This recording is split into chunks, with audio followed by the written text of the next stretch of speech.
중세의 어느 수도원에 교회가 있었는데, 수도원은 교회가 항상 겸하고 있는 것이죠. 근데 그 수도원에 다른 수도원에서 수도사가 한 분이 부임을 해왔어요.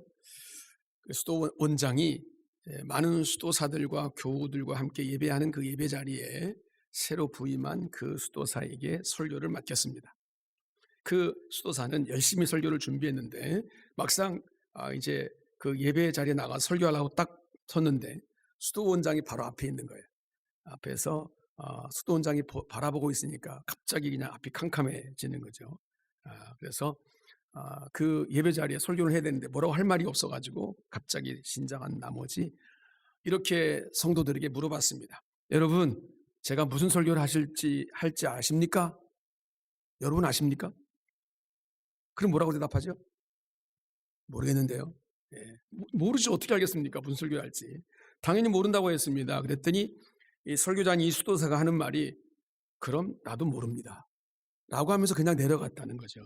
얼마나 당황스러운 이 현실입니까? 그래서 너무 기가 막혀서 수도원장이 다음 주에 또 설교를 또 하라고 시켰습니다. 그랬더니 그 다음 주 예배 시간에 강단에 오른 이 수도사가 또 성도들에게 물은 거예요.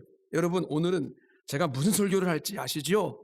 라고 물어봤습니다. 그랬더니 지난주에는 모른다라고 그랬더니 다 그냥 내려갔잖아요. 그래서 이구동성으로 예, 압니다 그랬어요. 그랬더니 그렇죠, 그럼 됐습니다 그러면서 또 그냥 내려가더라는 거죠. 수도원과 교회가 난리가 났습니다. 그런데 이 수도사는 퇴원하는 거예요. 기가 막힌 이 수도원장이 다음 주에 또 설교를 시켰습니다. 드디어 세 번째 이제 강단에 섰는데 강단에 선 이 수도사가 또 묻습니다. 여러분, 오늘은 제가 무슨 설교를 할지 아시겠습니까? 그랬더니 수도사들과 교우들이 이제 미리 약속을 한 거예요. 그래서 두 주의 경험을 바탕으로 이 반쪽은 예, 압니다. 이 반쪽은 모르겠습니다 라고 그렇게 대답했어요. 그랬더니 이 수도사가 뭐라고 말했을까요? 그랬더니 수도사가 하는 말이 그러면 아는 사람이 모르는 사람을 가르치시기 바랍니다. 그리고 내려갔어요.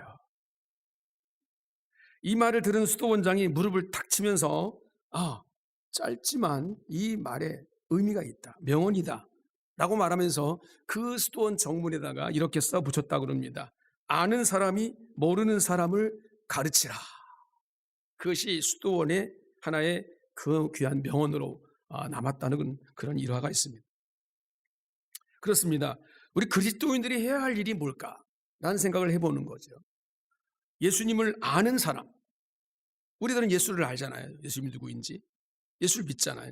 그러면 예수를 아는 우리들이 예수를 모르는 사람을 가르쳐야 할 것이 우리가 해야 할 일입니다.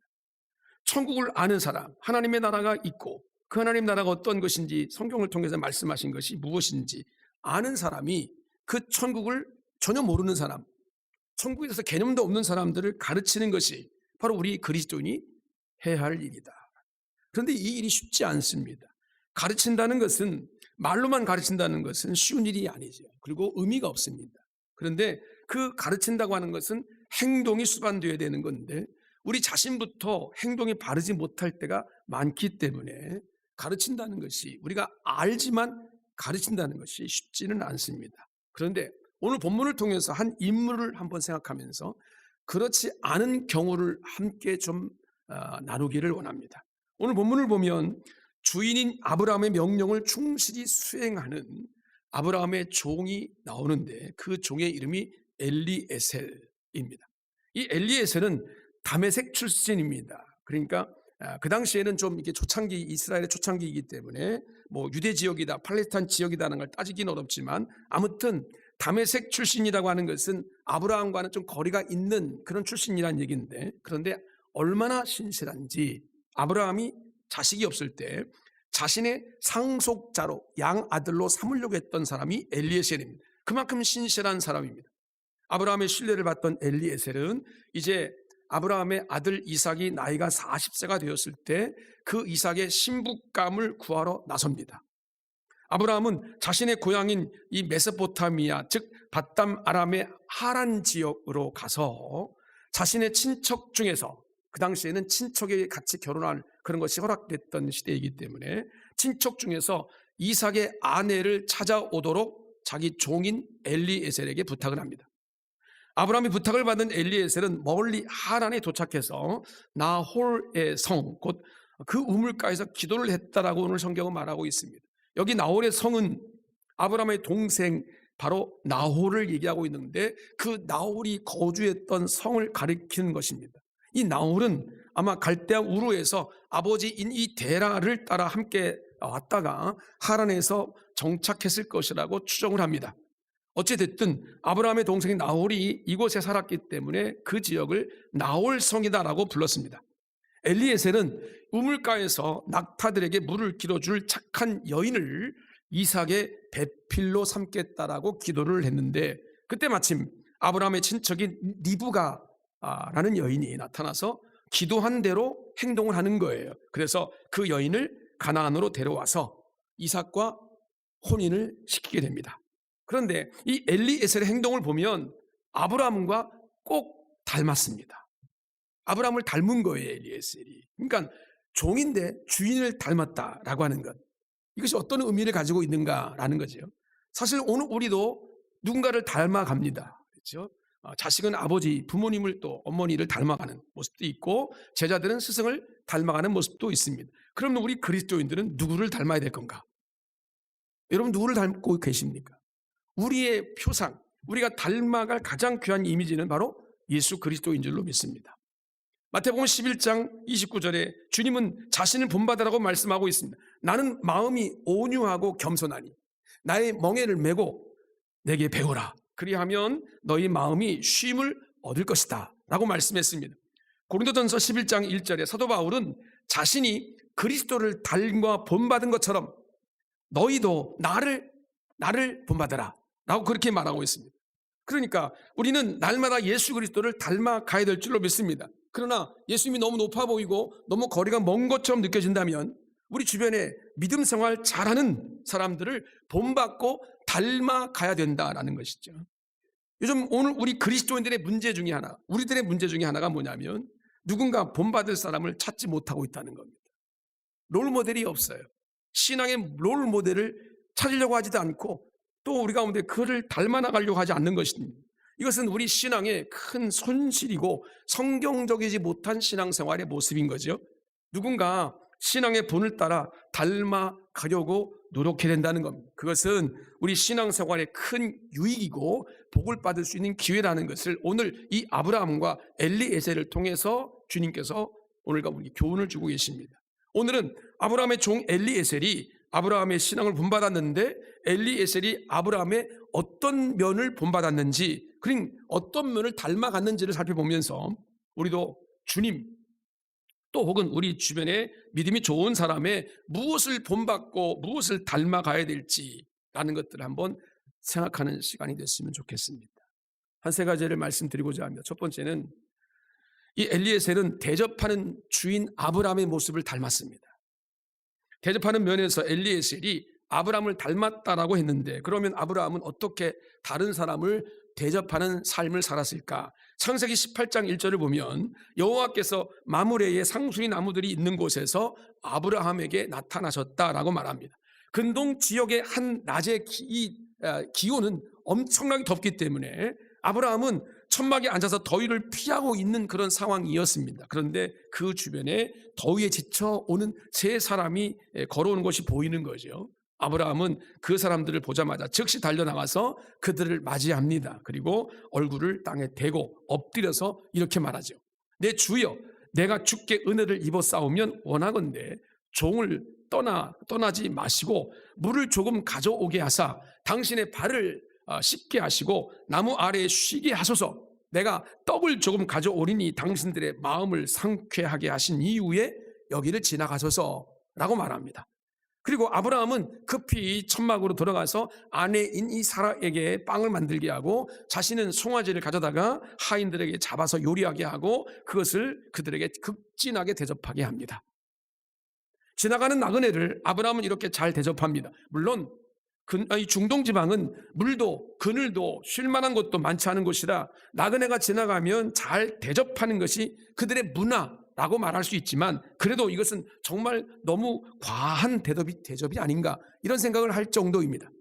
오늘 우리는 그 대접받은 분들이 누구인지를 압니다. 1절을 통해서 그분들이 하나님과 또한 천사가 사람의 몸을 입고 오신 분들이라는 사실을 우리는 알지만 그 당시 아브라함은 그것을 몰랐습니다. 이렇게 3명의 나그네를 잘 대접한 아브라함은 그들이 식사를 마치고 난 이후에 그 중에 한 분이 하나님이신 것을, 나머지 2분은 천사였다는 사실을 깨닫게 됩니다.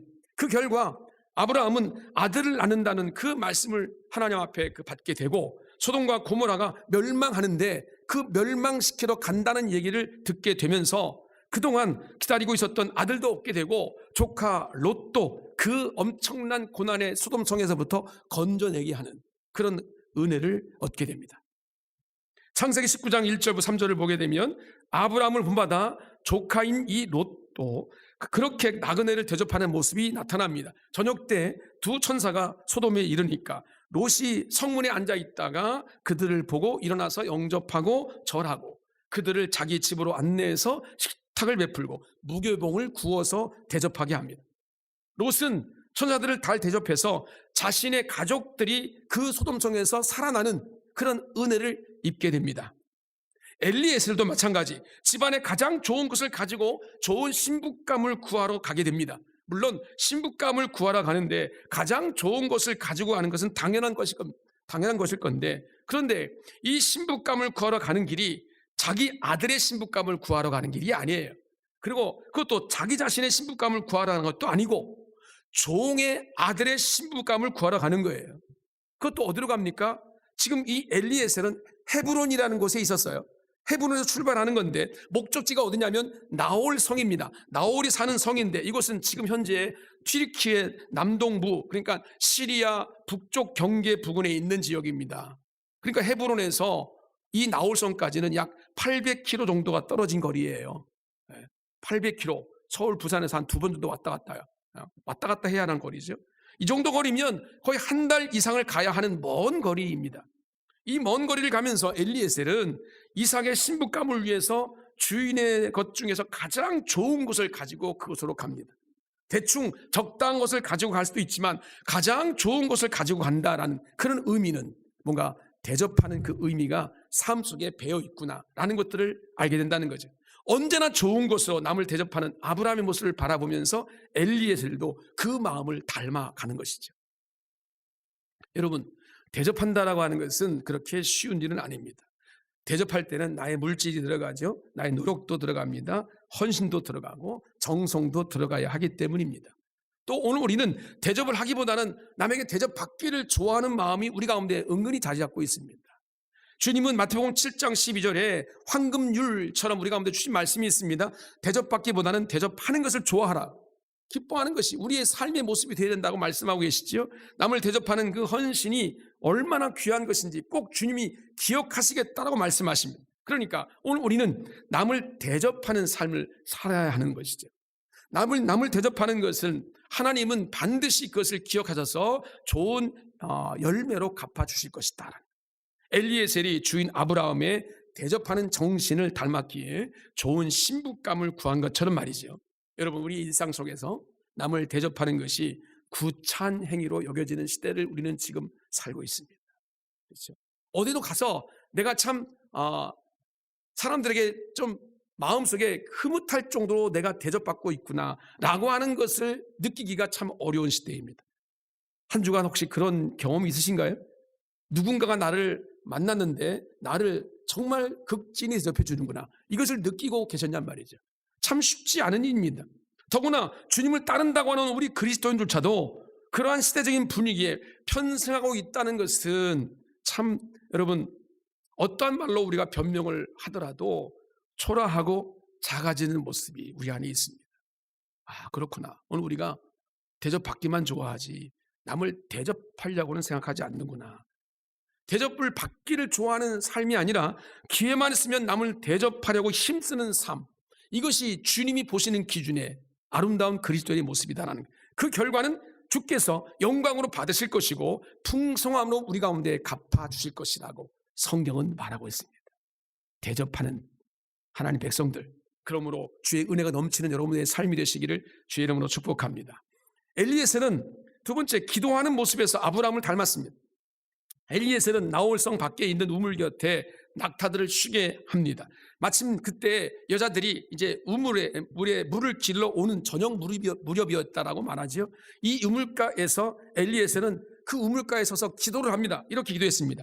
주님, 우리 주인 아브라함의 하나님 여호와여, 원하건대 오늘 나에게 순조롭게 만나게 하사 내 주인 아브라함에게 은혜를 베푸시옵소서. 성중 사람의 딸들이 물을 기르러 나오게 싸운데 내가 우물 곁에 서 있다가 한 소녀에게 이르기를 청하건대 너는 물동이를 기울여서 나로 마시게 하라 하리니 그 대답이 마시라, 내가 당신의 낙타에게도 마시게 하리라 라고 하면 그는 주께서 내 종 이삭을 위해 정하신 자입니다. 이로 말미암아 주께서 내 주인에게 은혜를 베푸셨다는 것을 내가 알겠습니다 라고 그렇게 기도합니다. 구체적이잖아요. 엘리에셀은 나홀의 이 성으로 들어가서 사람을 찾지 않았습니다. 사람에게 좋은 신부감이 어디 있냐고 물어보지 않았습니다. 중매쟁이를 구하지도 않았습니다. 아브라함의 친척이 분명히 있었을 텐데 그 친척이 누구인지 찾지도 않았습니다. 다만 그는 아브라함이 기도했던 것처럼 그는 기도로 그 일을 풀어갔다라는 사실을 우리는 유념해 봐야 됩니다. 창세기 18장에 보게 되면 하나님과 천사를 대접한 이후에 두 천사가 소돔성을 멸하러 간다고 하니까 이 아브라함은 하나님께 나갑니다. 그리고 기도합니다. 23절 24절에 이렇게 말합니다. 주께서 의인을 악인과 함께 멸하려 하시나이까 그 성 중에 의인 50명이 있을지라도 주께서 그곳을 멸하시고 그 의인 50명을 위해서 용서하지 않으시겠습니까? 라고 기도합니다. 50명을 시작한 그 기도의 간구는 의인 10명까지 내려가면서 계속해서 기도한다는 사실을 우리는 알고 있습니다. 그러면 아브라함이 이때만 기도했을까요? 여러분, 그렇지 않습니다. 아브라함은 늘 기도하는 사람이었다라는 사실을 우리는 주목합니다. 성경의 표현대로 하면 아브라함은 가는 곳마다 단을 쌓았다라는 표현이 많이 나오고 있는데 단을 쌓았다라는 얘기는 기도했다는 얘기입니다. 어느 순간마다 예배했다는 얘기예요. 그리고 이렇게 기도하는 사람이 어떤 일이 있을 때마다 기도하지 않았을까요? 어떤 큰 중요한 일이 있을 때 기도하지 않았을까요? 여러분, 우리 결론적으로 우리 신앙생활 가운데 얻어야 할 명제가 있습니다. 기도는 습관입니다. 기도는 습관이에요. 기도가 습관화되지 않은 사람들은 어떤 조그만 일일 때는 아예 기도를 하지 않지만 여러분, 큰 일을 만나도 절대 기도할 수가 없습니다. 왜? 기도가 습관이 안 됐기 때문에 기도를 못하는 거예요. 그러나 기도가 습관이 되어 있는 사람은 언제나 어떤 일을 만나든 간에 어떤 일이 생기든 간에 기도하게 되어 있습니다. 어떤 면에서 아브라함은 늘 기도하는 사람이었고 그 기도의 모습을 그 종 엘리에셀이 그대로 보고 배우고 닮은 겁니다. 주님도 그렇고 믿음의 사람들은 어떤 사람이냐? 늘 기도하는 사람이죠. 여러분, 이것이 우리 신앙의 본질이에요. 기도하는 사람이다라고 하는 이게 어떤 영성이 좋고 뭔가 경건하고 거룩을 추구하고 이런 의미가 아니라 기도한다는 것은 우리 예수를 믿는 사람의 본질인 거예요. 이게 없으면 우리는 예수를 믿는 사람이 아니라는 거예요. 그러면 오늘 우리도 주님을 닮아가고 믿음의 사람들의 모습을 닮아가는 이 기도하는 모습이 우리 가운데 있어야 되지 않겠습니까? 오늘 우리가 서시로 읽었습니다만 이사야 55장 2절에 이렇게 말씀합니다. 너희가 어찌하여 양식이 아닌 것을 위하여 은을 달아주며 배부르게 하지 못할 것을 위하여 수고하느냐. 내게 듣고 들을지어다. 하나님께 듣고 들으라는 거예요. 그러면 너희가 좋은 것을 먹을 것이며 너희 자신들이 기름진 것으로 즐거움을 얻을 것이다. 하나님께 나아가면 하나님께서 좋은 것을 주시겠다는 거예요. 이게 무슨 말이겠습니까? 하나님께 구하면, 하나님께 기도하면 하나님께서 그것을 들어 응답해 주시겠다는 거 아니겠습니까? 그것이 기도입니다. 기도는 습관이라고 말씀드렸는데 그 습관이 곧 내 신앙이고 그 신앙을 주님께서 보시고 우리를 인정하시는 거예요. 주님은 나를 아실 거야. 물론 아시죠. 어떤 모습을 보시고 아시느냐? 나의 모습이 어떻게 주님을 향하고 있는가라는 것들을 보고 아시는 거죠. 내가 하나님께 표현도 안 하고 하나님께 향하지도 않는데 주님 나 아시죠? 내 진정이 뭔지 아시죠? 라고 하는 것은 오늘 우리의 아집이에요. 아주 악한 기질이에요. 하나님께 내가 어떻게 주님께 나아가고 있는가라는 것들은 굉장히 중요한 요소입니다. 주님께서 그것을 인정하실 거예요. 벌써 1월달이 마지막 주에 와 있습니다. 1월달이 벌써 한 달이 슉 지나갔어요. 성공의 예배 때 여러분들이 새 소원 기도를 드리면서 여러분들이 나름대로 개인적으로 기도하면서 작정한 것들이 있을 거예요. 그 작정한 것들을 미리 계속 보고 있는데 그 보면서 많은 부분에 여러분들 초점 맞춘 것이 올 한 해에는 예배하는 자로, 기도하는 자로, 하나님께 겸손히 섬기는 자로 살아가겠다고 하는 것이 많이 있는데, 그런데 여러분 그 작정한 것이 한 달이 지났는데 여러분들 현실은 어떤지 말이죠. 뭐가 달라졌을까? 변화라는 주제를 가지고 오늘 우리가 한 해를 시작하고 있는데 뭐가 달라졌을까? 날씨가 굉장히 춥죠 요즘. 그렇죠? 추워서 그런지 기도하는 자리가 더 많이 비어가고 있습니다. 점점 줄어들고 있어요. 어떤 현상일까? 목회자는 여러분들을 기도할 때마다 어떤 모습을 가지고 기도하냐면, 하나님, 어떤 성도가 주님을 향해 주님 앞에 더 가까이 나갈 수 있도록, 무슨 문제를 만나든 그것이 좋은 일이든 나쁜 일이든 성공이든 실패이든 그 상관없이 주님께 더 가까이 나갈 수 있도록. 왜? 그것이 본질이니까요. 성공하는 것만이, 여러분 이 세상 가면 잘 되는 것만이 본질이 아니에요. 하나님을 만나는 것이 본질이고 하나님께서 원하시는 뜻대로 서 가는 것이 본질이에요. 그것이 주님께서 우리를 바라보시는 기준 아니겠습니까? 내가 신년에 작정했던 그 모든 것들의 현실이 지금 어떻게 진행되고 있는가? 혹 여러분 가운데는 작정도 안 한 그런 마음이 있을지도 모르겠습니다만, 여러분 오늘 우리는 주님 앞에 나의 삶을 기도로 주님께 올려드리는 거예요. 주님의 뜻을 구하는 거죠. 그것이 우리 그리스도인입니다. 과연 내가 기도가 습관이라는 이 말 속에 나는 지금 어디에 포함되어 있을까? 좀 가슴을 열고 주님 앞에 내 자신을 드러내 보일 수 있기를 바랍니다. 나는 과연 주님 앞에 얼마나 기도하고 하나님을 만나고 하나님과 가까이 가고 있는가? 세 번째, 엘리에셀은 기도하되 구체적인 것을 가지고 기도합니다. 그런 면에서 아브라함을 닮았습니다. 나홀성 밖에 우물가에서 엘리에셀은 기도하되 아주 구체적으로 기도했습니다. 아까 말씀드렸던 것처럼 좋은 가문의 여인을 구하는 게 아니에요. 좋은 성품의 여인을 구하는 아주 구체적인 기도를 드리고 있습니다. 기도 중에 엘리에셀이 이렇게 말했잖아요. 우물 곁에 서 있다가 마을 여자들이 물을 기르러 오면 물을 기를 여인에게 항아리를 기울여서 내게 물을 좀 마시게 해달라라고 물어보겠다라고 말하고, 이때 그 여인의 물을 마시도록 하고 그 여인이 내가 함께 데리고 온 이 낙타에게도 물을 주면 그 여자가 바로 주께서 그 이삭을 위해서 정하신 사람인 줄을 알겠다라고 기도하고 있는 거죠. 그 모습을 보면 그 여인의 성품이 어떤 것인가가 이미 드러나기 때문이죠. 대부분의 사람들은 이렇게 생각하고 말할 것입니다. 아니, 당신은 뭐 손이 없어 발이 없어. 예? 또 우물 있잖아. 당신이 우물을 퍼서 마시면 되지. 왜 나한테 물을 달라 그래? 이렇게 말할 수 있거든요. 내가 왜 기껏 힘들어서 이 물 떠온 이 물이 담아있는 항아리를 기울여서 당신에게 먹여달라 그래? 당신은 손이 없어 발이 없어 라고 그렇게 말할 수 있는 그런 상황 아니겠습니까? 보통 사람이란 그렇게 말할 것입니다. 상식이잖아요, 이건. 그죠?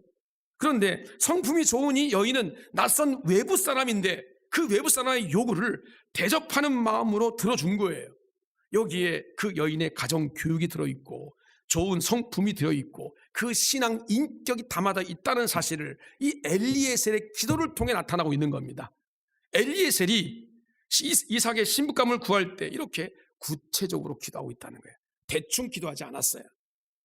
그런 놀라운 것은 엘리에셀의 기도가 끝나기도 전에 리브가라는 처녀가 물 항아리를 어깨에 메고 나왔습니다. 리브가는 아브라함의 동생인 나홀과 그 아내인 밀가라고 하는 이 부부의 딸입니다. 그러니까 지금까지 남자를 한 번도 가까이지 않은 여인이라고 성경이 말하고 있는 거예요. 그러니까 아브라함의 조카인 거죠, 어떻게 보면. 이 당시에는 이런 친족 결혼이 가능한 거니까 리브가가 우물로 내려와서 물 항아리에 물을 채워서 나오니까 엘리에셀은 그 기도한 대로 달려가서 당신 항아리에 물을 내게 좀 주십시오라고 물어. 그러자 리브가는 그렇게 하십시오. 급히 물 항아리를 내어서 마시게 하고 엘리에셀이 물을 다 마시니까 내가 물을 좀 길어서 당신의 낙타들에게도 실컷 먹이겠습니다 라고 말하는 거죠. 리브가는 항아리에 물을 떠다가 깃고 또 길어서 모든 낙타들에게 실컷 물을 마시게 합니다. 이렇게 하나님은 엘리에셀의 이 구체적인 이 기도를 들으셔서 천사 같은 여인 리브가를 만나게 하십니다. 주님이 마태복음 7장 7절 이하 이렇게 말씀하십니다. 구하라 그리하면 너에게 주실 것이요 찾으라 그리하면 찾아낼 것이요 문을 두드리라 그러면 너에게 열릴 것이니 구하는 이마다 받을 것이요 찾는 이가 찾아낼 것이요 두드리는 이에게 열릴 것이다. 기도가 뭔지, 우리가 구하는 것이 뭔지에 대한 것들을 구체적으로 말씀하고 계십니다. 구하라 말씀하시고 구하는 자에게 좋은 것을 주신다라고 말씀하십니다. 그러니까 오늘 우리는 기도하되 구체적으로 기도해야 된다는 것이 여기에 드러나 있는 거예요. 구하라 찾으라 두드리라. 구하라 찾으라 두드리라. 이게 그냥 소극적으로 나 가만히 아무것도 안 하고 가만히 앉아있는 모습이 아니잖아요. 열심히 뭔가를 두드리는 거죠. 구하는 거죠. 찾는 거잖아요. 나의 소망이 어디에 있는지, 나의 인생의 문제가 무엇인지, 나의 어려움이 뭔지 구체적으로 주님께 올려드린다는 거잖아요. 그것이 구하는 것이고 두드리는 것이고 찾는 것이잖아요. 그런데 오늘 우리의 기도를 보시자고요. 우리 기도를 보시면 어떤 분들이 기도를 하는데 5분을 이상 기도하기가 어려워요. 앉았다가 눈 떴다가 눈 감았다가 일어나는 게 끝이에요. 여러분 그 내용이 물론 여러분 그분들이 다른 데 가서 열심히 더 기도하고 구체적으로 기도하고 응답받고 열정적으로 주님 앞에 헌신적으로 가까이 가는 그런 경우도 있을 수 있겠습니다만 여러분 그 대부분 그런 경우가 아닌 경우가 많아요. 기도하는 시간에 5분을 넘기지 못하는 우리의 기도가 얼마나 구체적인 기도가 될 수 있을까라는 거죠. 믿음의 사람들의 기도는 대부분 이런 열매를 거둔다라고 많은 사람들이 이구동성으로 말합니다. 구체적으로 기도하면 하나님은 구체적으로 응답하신다. 우리가 대충 기도하면 대충 응답하시겠죠. 여러분 그것은 어떤 면에 굉장히 중요한 문제가 있냐면 구체적인 기도가 아니 구체적으로 기도한다고 하나님께서 들어주시고 내가 대충 기도한다고 하나님 안 들어주시고 그런 편협한 하나님이 어디 있어? 이렇게 말할 수 있는 사람도 있을 거예요. 근데 가장 중요한 것은 이 구체적으로 구하라 찾아라 두드리라 라고 말씀하신 이 의미는 하나님과의 친밀함을 말씀하고 있는 겁니다. 친밀감입니다. 여러분 친밀감이라는 단어를 가지고 하나님과 함께 여러분 연관시켜서 생각해 보시라고요. 하나님과 친밀하십니까? 멀죠? 느껴지지가 않죠? 내 기도를 들어주실 것 같지가 않고 내 생각을 모르실 것 같고 내 사정도 전혀 관심이 없는 것 같고 하나님 나와 함께 하시지 않는 것 같고 그냥 그러니까 내가 열심히 팔 걷어붙이고 열심히 살아가고 열심히 땀 흘리고 수고하면 되거지 뭐 이런 정도의 신앙 가지고 여러분 우리가 주님 앞에 서는 거 아니겠습니까? 친밀함이 없는 거예요. 하나님의 관심은 우리의 관계 속에서 친밀함이에요. 얼마나 나와 가까운가라는 거예요. 근데 우리는 세상 사람들과 친밀함도 굉장히 중요시하면서 하나님과의 친밀함은 별로 대충이에요. 그게 예배 생활에 나타나는 거고 기도 생활 가운데 나타나는 거고 우리의 삶의 내용 가운데 다 드러나는 거예요. 하나님과의 친밀함이 없으니까 우리의 신앙이 점점 세상을 향해 나가게 되는 거죠. 대충 예배하는 거죠. 대충 기도하는 거죠. 그러면서 우리의 신앙생활을 뭔가 의미 있는 모습으로 나가려고 하니까 열매가 없는 거죠. 잡히는 게 아무것도 없는 거죠. 그 이유가 어딘 줄 아십니까? 하나님과의 친밀함이 없어서 그래요.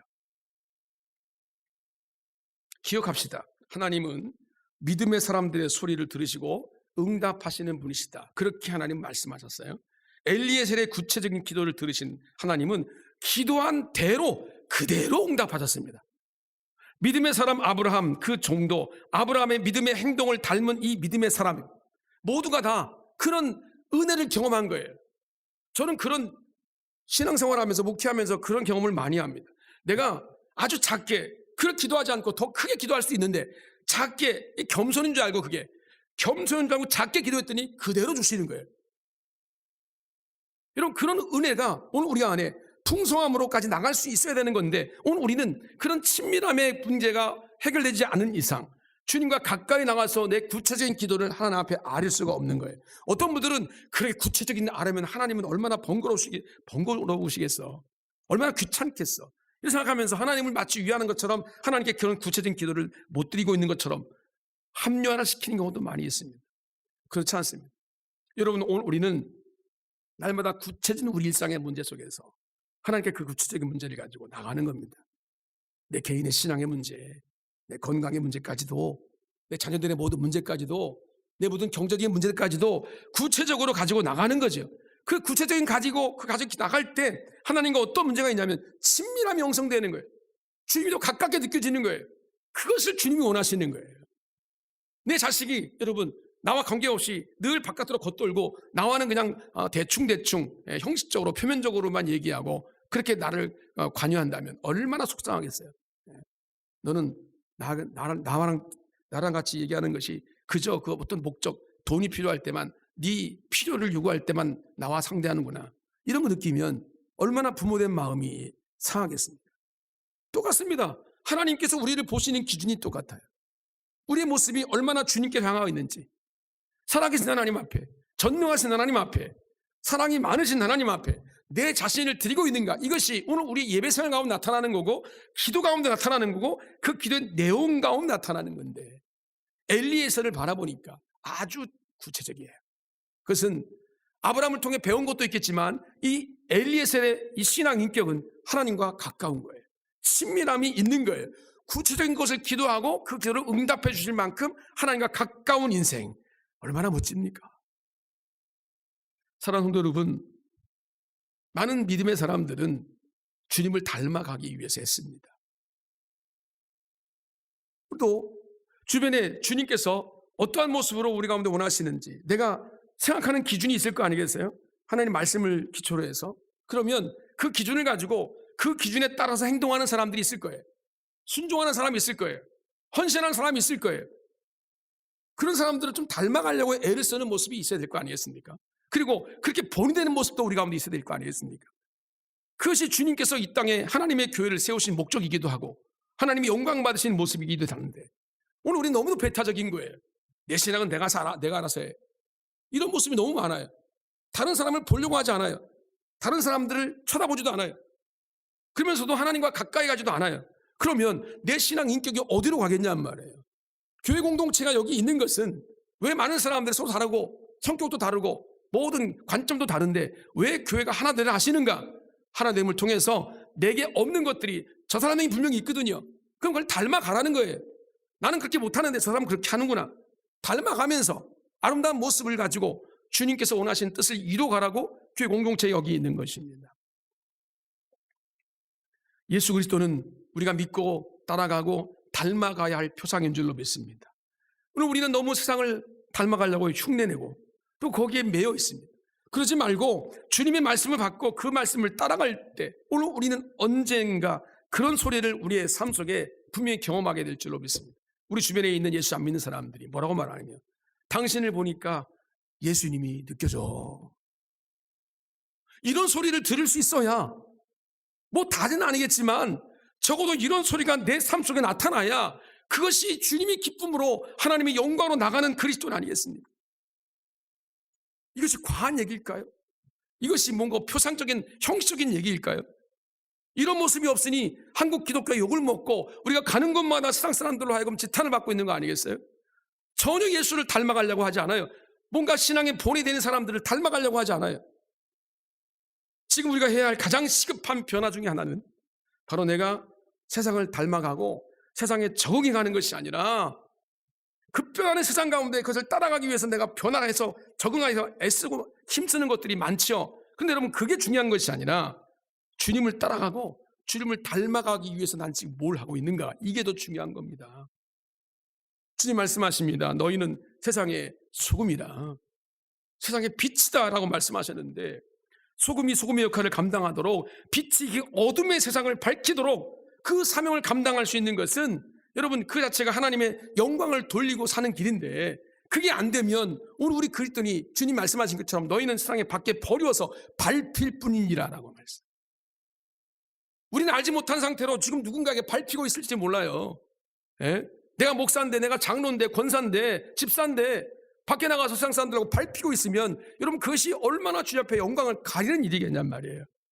그러므로 다시 한번 이 주인 아브라함을 닮았던 엘리에셀의 모습처럼 주님, 나도 주님을 닮기를 원합니다. 주님을 따라가기를 원합니다. 주님이 아무리 생각해도 내게는 힘이 없고요, 지혜가 없고 용기도 없습니다. 세상은 너무 급변하고 있고요, 이 세상에 어떻게 살아야 될지 모르겠습니다. 주님, 내게 힘을 주세요. 내게 지혜를 주십시오. 용기를 주십시오. 주님과 친밀감을 이룰 수 있는 믿음을 내게 허락해 주십시오. 여러분, 이 기도를 통해서 다시 한번 주님을 닮은 하나님의 백성으로, 아브라함을 닮았던 엘리에셀처럼 나도 주님을 닮아 나가는 아름다운 모습으로 변화되기를 원합니다.